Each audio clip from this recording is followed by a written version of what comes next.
You have to allow yourself to be seen. To risk being seen is the toughest thing in the world. We're all very shy people. We're shy, and the emotion is right there on the surface. If you pricked me with a pin, I would fly around the room.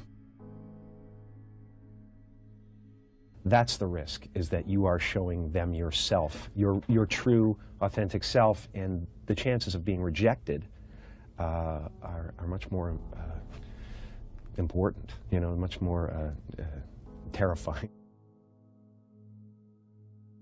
When I was, I guess, 15, I was 15 years old, and I was looking for a way into the business, and my dad was out of work. There was never any other choice. There was never any other choice. From the time that there was consciousness in the body, I was looking at a man named Percy, my dad, who was the most incredible character that you'd ever meet. If you met him for 5 minutes, you thought you knew him for 50 years. Wow. And he wrapped everyone that came into our house in stories and jokes. I became his calling at a certain point, and he was always super behind me. But from the first time I can remember, him just lighting up the room, and him just like wrapping everybody in a story or whatever, and going, oh, that's the thing I want to do. That's what I want to be. Because he was always there. Because I became what was special about the family. The one thing, like, people talk about depression all the time. The difference between depression and sadness is just, from happenstance. Whatever happened or didn't happen for you, or, grief or whatever it is. And depression is your body saying, fuck you, I don't want to be this character anymore. I don't want to hold up this avatar that you've created in the world. Deep rest. Your body needs to be depressed. It needs deep rest from the character that you've been trying to play. Right. I want to challenge your beliefs.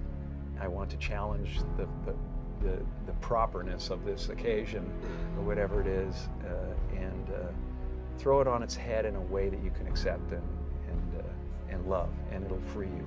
So I've been in the business of freeing people from concern. I just think it's in your nature, or it isn't in your nature. It's like it's kind of want to see the same old thing, right. And I think there's a ton of people out there that don't want to see the same old thing, and it's very strange because I've been sharing things that lately about what I believe and stuff that are really kind of, maybe a few years ago might have been like, okay, Jim, well, maybe we'll join you on that planet someday. I'm finding that people are all kind of, for the most part, accepting of another kind of way of looking at things, or letting go of character.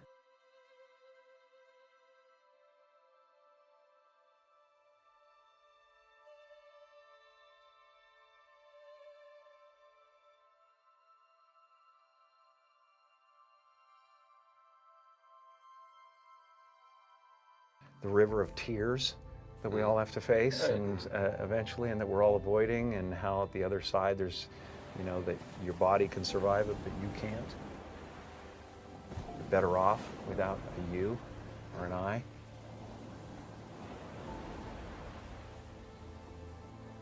Like, you're supposed to say, we're important, and you're supposed to say, it's all going to be all right, and you're supposed to say that, whatever you dream can come true, and you're supposed to say all those things. I do believe in manifestation, the power of that kind of stuff, but I don't believe that any of it matters.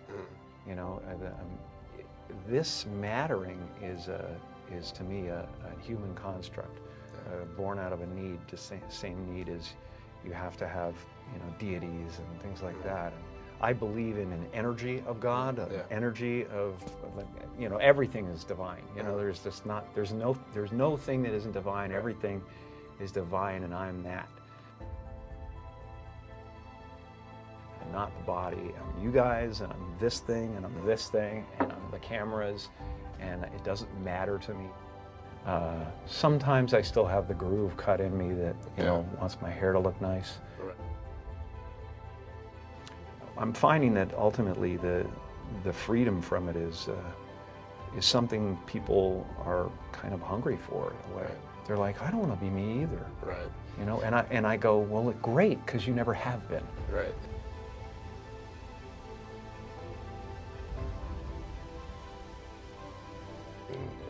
The knowledge has been evolving, you know, and I had to, I believe that I had to become a famous, you know, idea Yeah. and get all the stuff that people dream about and accomplish a bunch of things that, you know, that look like success in order to give up my attachment to those things. It's been part of the evolution of ego is to spend your first half of your life acquiring and adding, thinking you can add to yourself, and it looks great. I mean, it looks great when you got a cool car and you got good, nice clothes, and you know, and you've done something that people admire.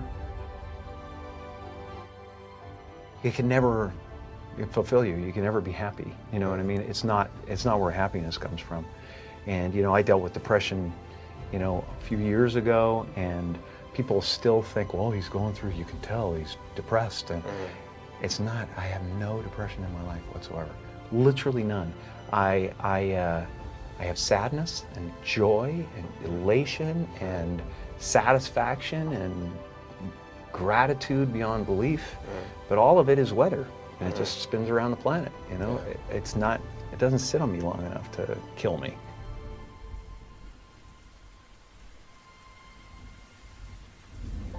There's just everything. The happy place is realizing that you're everything, you know, and that there's no real you involved in the first place. You know, it's a weird little semantic jump that you make where it sounds like, well, that's totally fucking threatening, man. I can't not be me. I've built this construct. Yeah. You know, from the time I was given a name, and they're just ideas. You know, the only thing that separates you from an African American or an African Canadian is an idea. You know, and the weather. Right. You know, and the adaptation to the climate, and whatever it is, I don't believe in any of it, and so the feeling of wholeness is a different feeling than meanness. You know?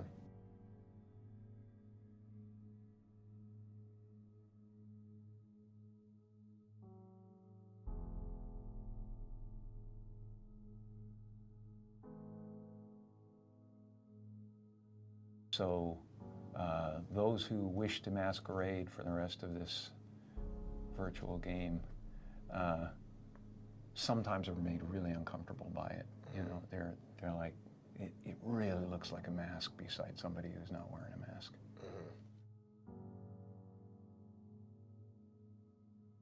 You know, I don't really look for things, and it's the same with painting and sculpting and whatever. I'll just start, and it happens that later on, my subconscious mind told me something, just like the scripts tell me something about where I was at. You know, and so they find me. You know, and that's why I disappear for long periods of time.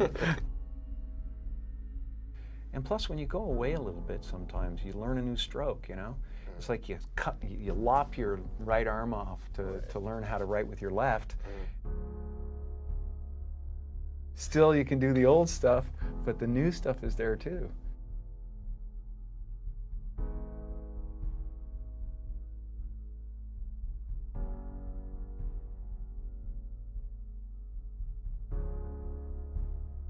I don't exist, so they're all characters that I've played, including Jim Carrey, including Joel Barish, including any of those things. They're all characters. You know, Jim Carrey was a less intentional character, right? Because I thought I was just building something that people would like, but it was a character, you know. So it's, you know, I played the guy that was free from concern so that people who watched me would be free from concern. Your need for acceptance can make you invisible in this world. Don't let anything stand in the way of the light that shines through this form. Risk being seen in all of your glory.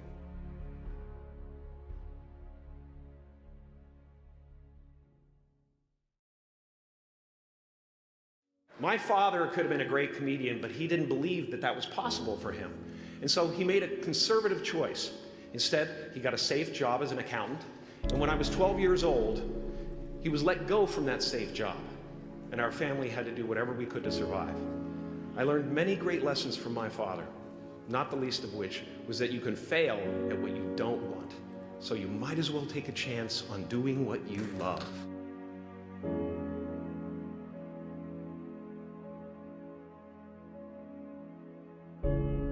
That peace that we're after lies somewhere beyond personality.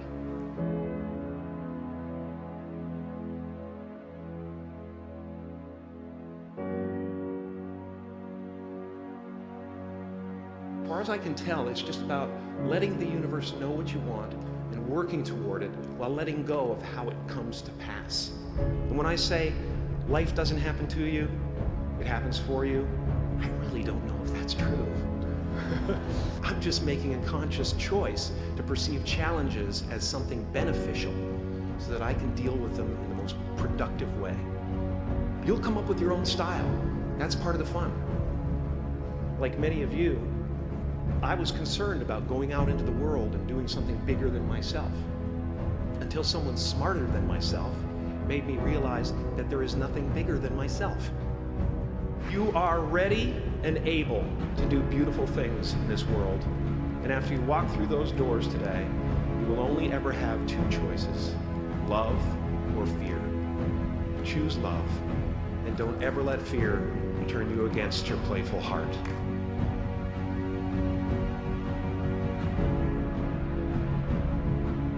You can spend your whole life imagining ghosts, worrying about the pathway to the future, but all there will ever be is what's happening here, in the decisions we make in this moment, which are based in either love or fear. So many of us choose our path out of fear disguised as practicality. What we really want seems impossibly out of reach and ridiculous to expect, so we never dare to ask the universe for it. I'm saying, I'm the proof that you can ask the universe for it. Please.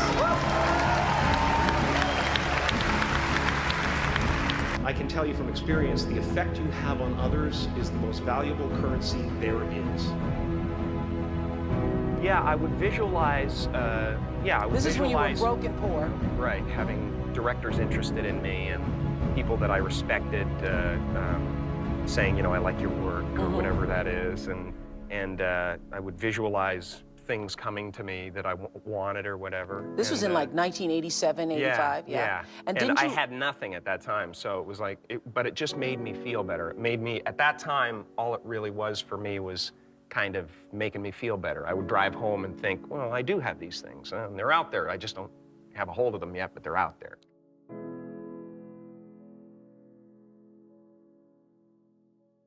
I wrote myself a check for $10 million. For acting services rendered, and I gave myself 5 years, or 3 years maybe, and I dated it Thanksgiving 1995, and I put it in my wallet and I kept it there, and it deteriorated and stuff, but then just before Thanksgiving 1995, I found out that I was going to make $10 million on, I think it was Dumb and Dumber. It's all a risk, but yeah, no, going on stage would be wonderful. I used to, you know, I did 15 years in the comedy clubs before I really started acting. Well, one-on-one, in stand-up, which is a PhD of some kind. Well, it's a PhD of being able to relate to an audience, for sure. Exactly, yeah. You know, and that's handling drunks. This is the thing. It's like, God, you better own it, you know? Whatever it is, you better own it. I know. Have this need for stuff. I'm always like afraid almost that, you know, I like say prayers, you know, make sure, you know, that I still have something to do here because well, you know, I really believe in the idea that if you don't have something to do here, you go. Well, what's interesting, you said something about your parents that just fascinated me. At a certain point, they were just waiting for the end. Yeah, yeah, and absolutely lovely people. Right. But kind of lost heart, you know. My father lost his job, and that hurt him a lot. Attrition of life had taken its toll. Yes, absolutely. And I think at a certain point they weren't enjoying it anymore. They weren't. They were just kind of waiting around. And I saw that early on, and I said, no, I can't have that. I have to break that cycle. Yeah. You know. I'm fascinated with that myself, and I'm wary of it myself. About my motivations, about my allegiances, about what I'm expressing in the world, you know, just my day-to-day, you know, contact with people. The idea that, you know, if people come up to me and say, I love you, you know, I try extra hard to give them energy, you know, to make it something that isn't about me. It's about them and this moment, or whatever it is. Yeah. You know, I'm constantly, you know, trying to figure out where I'm at and whether I'm corrupting myself or not, or I'm probably just, you know, really too much about this, but it weighs heavy on me a lot. I believe in manifestation. I believe in, you know, putting a rocket of desire out into the universe, and you get it when you believe it. You get it when you believe you have it, and that's the key. Is like people still, they sit around going, when's it going to come, when's it going to come, when's it going to come, when's it going to come, and that's the wrong way. You're facing the wrong way, you're facing away from it. You have to go, it's here, it's here, it's here.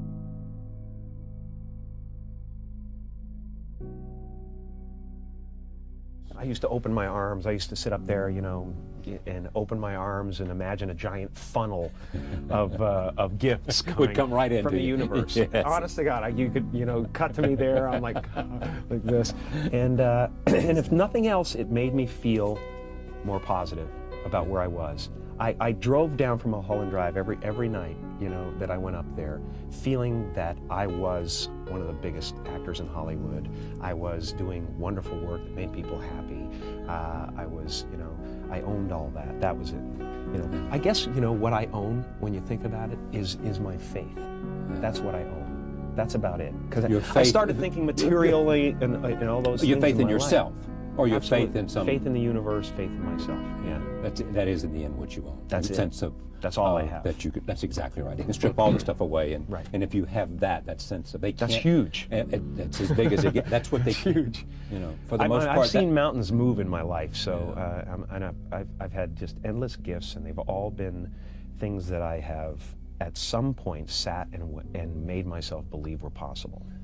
And you did with the check 4 years earlier, you did what with it? Right. I wrote myself a check when I was up on Mulholland Drive. Right. I wrote myself a post-dated check, Thanksgiving 1995, for the sum of $10 million. And again, it wasn't about the money, it was about where you are if you're receiving that kind of money. And what you're doing. Because I've examined that all the way along, you know, when all this $20 million man business was happening.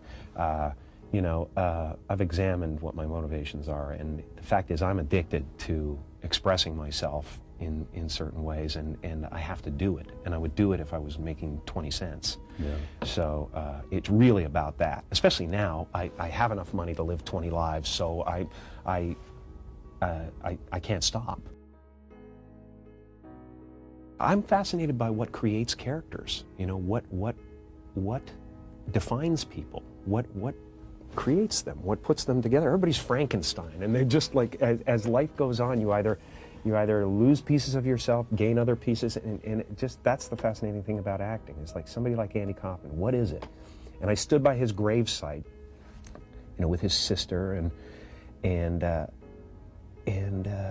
she said one thing to me that cleared it all up, and that was that Andy was never part of the club, so he created his own club that no one else could be a part of. Because I was fully, you know, prepared to just play out, you know, stand-up comedy in comedy clubs. And yeah, but there's something within you that constantly pushed the edges of the envelope wherever you were. Well, or at least took advantage of the opportunities that came around, and a lot of it has to do with you know, just the courage to jump in. I mean, you know, to do films that are out of your so-called power alley, as they call it, it takes nerve, you know. So I have the nerve, you know, and we'll see if I have the goods, but I have the nerve, I'm just excited, really, about always changing, about crossing back and forth across the river and throwing the hounds off the trail. I love that. Just when we think we've got you, we know you, you're off on another route. Absolutely. And if I feel like I've been figured out, boy, look out. I will become something completely different, you know. Maybe I might not want to become something completely different, but express something completely different. I always felt like if the world is going crazy, I'll be calm. And if they're calm, I'll be the one hanging off the chandelier.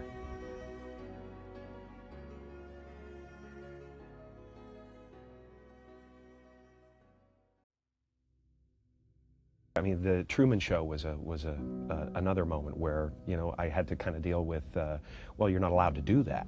You know, you've presented yourself one way, and you know, it's a tough thing to convince people that there's something more, or that they might want to see something different. But I've always believed, all the way along, I've believed that it was about a spark. Right. It was about who you are as a person. It's about your soul. Yeah. It's about not necessarily. I mean, you do what you do so well. But there is something about you that is attractive to people in a way that they want to sit and watch you for an hour and listen to you and listen to your insights. But it's about you and who you are.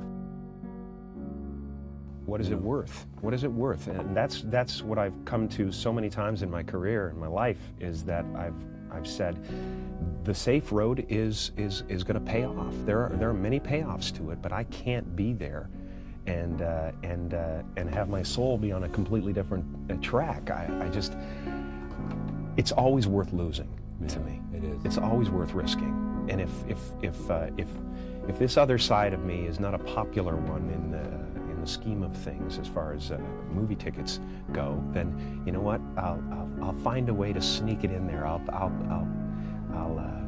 make a plan. I will show myself.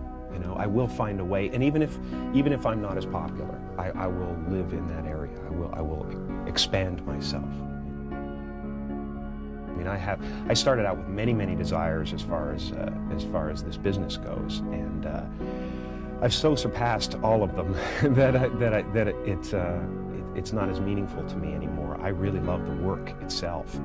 I've examined myself on several occasions. Why am I really doing this? Am I doing this because I want to be famous? And I think there was an element to that when I started out. Sure. I wanted to be a rainmaker. We should talk about that a little further. Well, what does that mean? That means I think I wasn't necessarily seen as much or as intently as I wanted to be when I was a kid. I had a job, at least in my own mind, and that was to make my mother feel better. She was kind of very ill in many ways, and so it was to make her feel better. And I think ultimately, I imitated my father. He was a very funny guy, but also I felt some need, and maybe I don't know whether they created it or I created it, but I felt a need to make them feel that their life was worthwhile, that they did something special just by the very fact that they brought me into the world. Yeah. So from a very young age, I wanted to convince them that I was a miracle. And then I wanted to convince the world that I was a miracle. and now I want to convince the world that I'm just like them. So you went from convincing first you're a miracle and then that you are just like them. Yes. And how does that play out today in terms of convincing the world you are just like them, that you are? Well, what I'm finding is an interesting thing, because I have a lot of people asking me, well, are you afraid that people won't accept you? And I know that in my life, and at least in my, the circle of people I know and know my friends that know my work, it seems like, and even people I talk to, like you, it seems like people are almost waiting for it, that they've suspected that there's another level to me, and they're kind of intrigued and interested in what that might be. It's that, and it's an addiction. Obviously. I mean, I'd love an addiction to just knowing yourself. Yeah, an addiction to trying to figure out And maybe this is an impossible task, but everybody's looking for bliss, in some way or another. And I think I've come to the realization lately that that bliss comes in waves, and everybody gets a certain amount of it. Yeah. But in between, it's just hard work being in this body. And that it is the unwise person to expect bliss will be there all the time. Absolutely, absolutely. But you look for it. You look for it, and you wonder why you're off the beam all the time, or whatever. So I'm constantly examining myself. I probably do it too much. I've always overthought everything. I mean, you're reading Emerson, and you read. Right. Which is like the big thing for me, in life right now is the excerpt from Compensation, the essay he did on compensation, where it talks about that man would see the mermaid's head but not the dragon's tail. Yeah. And this is something that happens over and over and over in my life, in relationships, and in choices that I make professionally. A lot of times you just don't want to believe in the bad. But the bad is there, the negativity is there, or the obvious drawback to the situation is there, but you just go, I want. Yeah. And that comes down to thy will be done and everything biblical. So I'm always struggling with these concepts. My desire is my only problem in this world. Your desire? Yes. To do your appetite? My appetite, yeah, absolutely, yeah. To prove everything and to be everything. But it's our intention. Our intention is everything. Nothing happens on this planet without it. Not one single thing has ever been accomplished without intention. So I started thinking about my life, and I started thinking about this conference and what we're about, and I looked back and I thought, well, I was two people my whole life. I was in the living room entertaining people, being a monkey, doing my thing for the company, and trying to relieve my mother, who was suffering. She had rheumatoid arthritis and phlebitis and everything under the sun that was nagging at her, and she was depressed. And I wanted her to be free, and I wanted her to realize that her life was worth something because she gave birth to someone who was worth something. And then I would go into my room and I would sit with a legal pad. I was a little kid. And I would sit there and I would try to figure out what it meant, what it was all about. Why are we here? What is this? And one day I read something from Buddha that said that all spirituality is about relieving suffering. And I suddenly realized that's what I'm doing in the other room. and I'm aligned. My purpose is aligned with this. So I felt incredibly lucky. I lose sight of that all the time. I get caught up in different concerns, ego concerns. But I'm so lucky to be a part of this community and to do something that is of value. And I really cherish that. And we are all one thing. It really is true. Can I speak to the person in the last row, in the very last seat against the wall? Is there someone back there that can say hello? What's your name? Andrea, are you aware that, do you have the distinct, palpable feeling that your intention created this evening, as well as Melissa's? Do you understand that all of this entire event is happening inside you?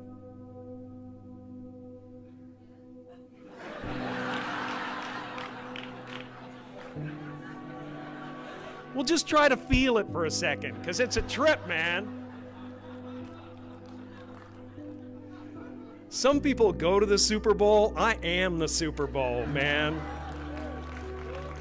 I swear. My friends are all going, did you see that play? That was great. I'm like, yeah, but the energy coming out of me right now, man, is unbelievable. I'm just sitting there. I'm the stadium. I'm the vendors outside. I'm the crack dealer on the corner. I'm everything, man. There's no end to it, and it's so much fun. It's so much fun. So I hope you can feel that, and I hope understand that you are one of the creators of this evening, that your intentions and your desires created this evening as well. And then I hope you are able to ask yourself, why did I get such a crappy seat? And be okay with it. I mean, you're in the last row, in the last seat. And yet you created this.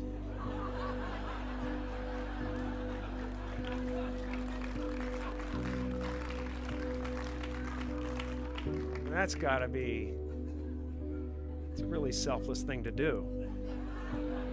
So understand, based on some things that I read about you, you know, that in the end, it's really a lot about self-respect. Yes, yeah. It is, because you know yourself. Yeah. And it is. Well, yeah, and self-respect is certainly one of the major problems in the world. Self-esteem is the reason for most ills. And, you know, desiring what we don't have. I mean, Appleton is me, or I am Peter Appleton. Sure. Yes. How did you mean that? Well, in the respect that he has this yearning that that is more important to him. Again, false gods. Right. When you put something so in the forefront of your life, some desire in the forefront of your life, that everything else starts to suffer. I understand that. I understand that because I've gone that way and had to pull myself back, or whatever. But it's the yearning that is can be something very positive. It can create wonderful things. But when it makes you negate your life and the people in your life, it becomes, or you know, again, like when it makes you bear false witness, you know, and sell somebody out. It's just not worth having. You know, that yearning is the tough part. The yearning to kind of have that, but not make it completely consume you. And that would be the selling out of his friends. Selling out of his friends, who yeah. were not guilty of anything, and He's who he living didn't in even know. He's living in a place of fear of loss. Right. You know, and that's always a dangerous character. The guy who's afraid of loss is a dangerous guy, because he's the guy in Hollywood that stabs you in the back, or, you know, turns on somebody or whatever. You know, trying to protect this dream. If you know a man's fear, then you can conquer him, some say.